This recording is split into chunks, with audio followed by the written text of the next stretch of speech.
આજે જે લોકસભા ચૂંટણી અનુસંધાને મોરબી જિલ્લાના જે ટાઉન વિસ્તાર છે, મોરબી શહેરના અલગ અલગ વિસ્તારોમાં તમામ જે CAPFની ફોર્સ છે, લોકલ પોલીસની ફોર્સ છે અને લોકલ જે અધિકારીઓ છે જે ચૂંટણી ફરજમાં જોડાયેલા છે એ તમામ સાથે એરિયા ડોમિનેશન અને ફ્લેગ માર્ચની કાર્યવાહી હાલ કરી રહેવામાં આવેલા છે. અને મોરબી જિલ્લા પોલીસ અને બહારથી આવેલી તમામ ફોર્સ મોરબી જિલ્લામાં જે મતદાનની પ્રક્રિયા છે એ ખૂબ જ શાંતિપૂર્વક વાતાવરણમાં નિષ્પક્ષ રીતે યોજાય એ માટે કટિબદ્ધ છે.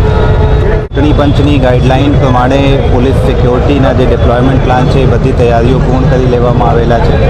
સાથે સાથે જે પ્રિવેન્ટિવ મોડમાં આપણે એક્શન લઈએ છીએ, અટકાયતી પગલાંની વાત કરીએ, પ્રોહિબિશનના કેસોની વાત કરીએ, અલગ અલગ મોડ ઉપર જે પ્રિવેન્ટિવ એક્શન લઈએ છીએ એના વાત કરીએ, ગેરકાયદેસર હથિયાર પકડવાની કાર્યવાહી, જે નોન વેલેબલ વોરંટ છે એની કાર્યવાહી, નાસ્તા ફરતા આરોપીઓને પકડવાની કાર્યવાહી એ પણ ચાલુમાં છે. છેલ્લા ઓલમોસ્ટ 1.5 મહિનાથી આ પોલીસ ટીમ એના ઉપર કાર્યરત છે.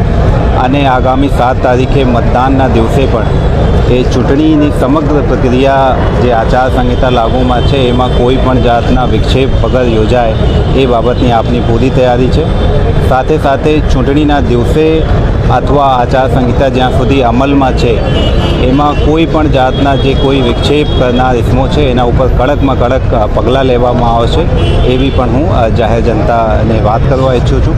સાથે સાથે એક મારી નમ્ર અપીલ પણ છે તમામ પબ્લિકને, તમામ લોકોને, જે મતદારો છે, આવતી 7 તારીખે પોતપોતાના જે નક્કી કરેલા મતદાન મથકો છે ત્યાં મહત્તમ સંખ્યામાં જઈ અને જે આપણે ચૂંટણીના જે પર્વ છે એને ઉજવીએ અને શાંતિપૂર્વક રીતે મહત્તમ સંખ્યામાં મતદાન પણ કરીએ.